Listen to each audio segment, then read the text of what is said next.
नमस्कार. आज आपण एका अत्यंत भन्नाट प्रवासाला निघणार आहोत. प्राचीन काळातल्या लेण्यांमधली चित्रे आणि आजचं अगदी आधुनिक ग्राफिक डिझाईन या दोन पूर्णपणे वेगळ्या वाटणाऱ्या गोष्टी एकमेकांशी कशा जोडलेल्या आहेत हे आपण आजच्या या विश्लेषणातून उलगडणार आहोत. भारतीय कलांच्या या अद्भुत उत्क्रांतीच्या प्रवासात आपले स्वागत आहे. तर आजचा आपला रोडमॅप अगदी साधा आणि रंजक आहे. आपण मुख्यत्वे 4 गोष्टी पाहणार आहोत. 1. मुळात कला म्हणजे काय? 2. भारतातील दृश्यकला. 3. ललित कला परंपरा. आणि 4. या सगळ्याचा आजच्या उपयोजित कला आणि व्यवसायाच्या संधींशी असलेला थेट संबंध. चला तर मग अजिबात वेळ न दवडता थेट पहिल्या भागाकडे वळूया. कला म्हणजे नेमकं काय? माणसाला नेहमीच आपले विचार आणि भावना जगासमोर मांडण्याची एक आंतरिक ओढ असते. पण कधी विचार केलाय, कला या शब्दाची नेमकी व्याख्या काय असू शकते? कला नक्की कशाला म्हणायचं? एक क्षण विचार करून पहा. तर या स्रोतातून कलेची एक अत्यंत सुंदर आणि अचूक व्याख्या आपल्यासमोर येते. कला म्हणजे आपल्या कल्पकता, संवेदनशीलता आणि कौशल्याचा वापर करून केलेली एक सौंदर्यपूर्ण निर्मिती. या 3 शब्द खूपच महत्त्वाचे आहेत. कल्पकता, संवेदनशीलता आणि कौशल्य. या तिन्हींचा सुरेख संगम जेव्हा होतो तेव्हा आपल्या मानवी भावना आणि अनुभव अतिशय प्रभावीपणे जगासमोर येतात. थोडक्यात सांगायचं तर मानवी भावनांना मूर्तरूप देण्याचं कला हे एक उत्तम माध्यम आहे. आता याच कलेचे 2 मुख्य प्रकार पडतात आणि हा फरक समजायला अगदी सोपा आहे. पहिला प्रकार म्हणजे दृक्कला किंवा ज्याला आपण व्हिज्युअल आर्ट्स म्हणतो, म्हणजे अशी कला जी तुम्ही प्रत्यक्ष डोळ्यांनी पाहू शकता, जसं की चित्रकला किंवा शिल्पकला.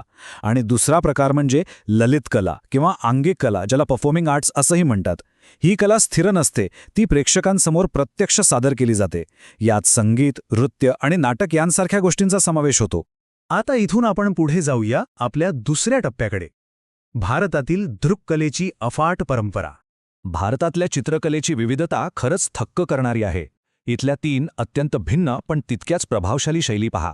एकीकडे जगप्रसिद्ध अजिंठा लेण्यांमधील चित्रे आहेत, ज्यात बुद्धांच्या जीवनावरील प्रसंग अगदी नैसर्गिक रंगांचा वापर करून रंगवले आहेत.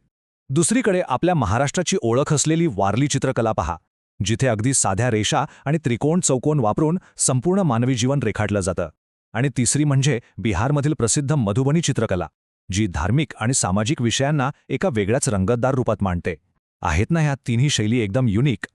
आता चित्रकलेतून शिल्पकलेकडे वळण्यापूर्वी एक झटपट प्रश्न. भारतीय शिल्पकलेचा पाया असलेली प्रसिद्ध अशी मथुरा शिल्पशैली नेमक्या कोणत्या काळात विकसित झाली? आठवते काही? उत्तर आहे कुषाण काळ. आणि इथूनच भारतीय शिल्पकलेचा एक अद्भुत प्रवास सुरू होतो. मथुरा शिल्पशैली कुषाण काळात विकसित झाली, जी विशेषतः तिच्या बुद्धमूर्तींसाठी आजही ओळखली जाते. त्यानंतर येते गांधार शिल्पशैली, जिच्यावर चक्क ग्रीक कलेचा प्रभाव दिसतो आणि त्यामुळे ती अधिक वास्तववादी वाटते. आणि या सगळ्याचा कळस म्हणजे एलिफंटा आणि वेरूळची लेणी. ही दगडी शिल्पकलेची अशी काही अप्रतिम उदाहरणे आहेत, जी आजही जगाला अचंबित करतात. आता वळूया आपल्या तिसऱ्या आणि अत्यंत जिवंत अशा टप्प्याकडे, ललित कला, म्हणजेच संगीत, नृत्य आणि नाटक.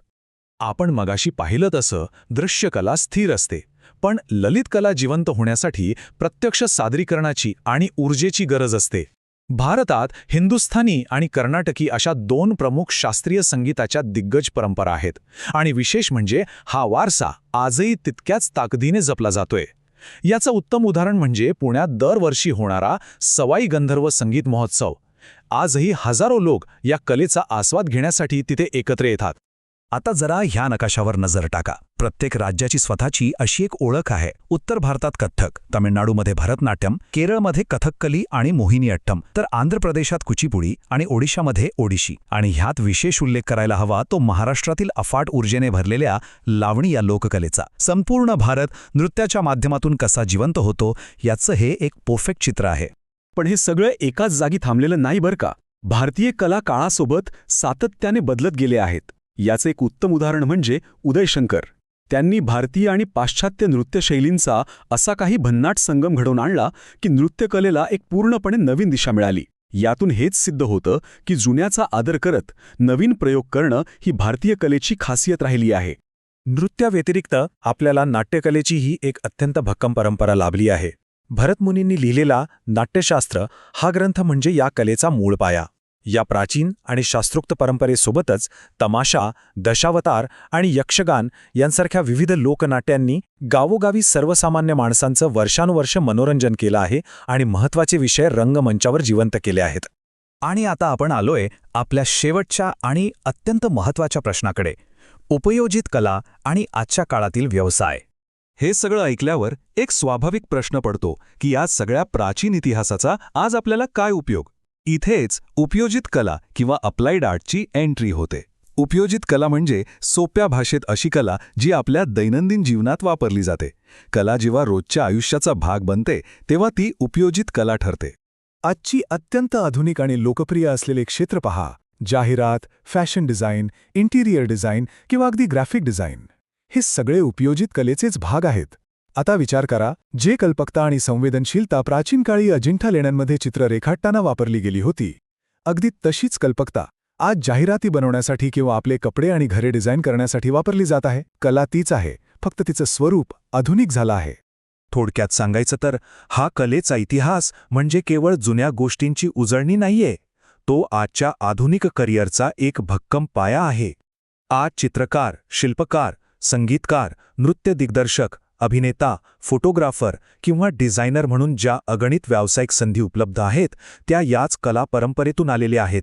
या क्षेत्रात यशस्वी व्हायचं असेल तर हा ऐतिहासिक पाया समजून घेणं खूप फायद्याचं ठरतं. तर या संपूर्ण रंजक प्रवासानंतर जाता जाता एक विचार करण्यासारखी गोष्ट, आपल्या आजच्या आधुनिक करिअरमध्ये आपण अशी कोणती प्राचीन भारतीय कला परंपरा नव्याने आणू शकतो. आपल्या या समृद्ध वारसामधून प्रेरणा घेऊन भविष्याला एक अनोखी दिशा नक्कीच देता येऊ शकते. याच एका प्रेरक विचारासोबत आपण आजचं हे विश्लेषण इथेच थांबूया. सामील झाल्याबद्दल खूप खूप धन्यवाद.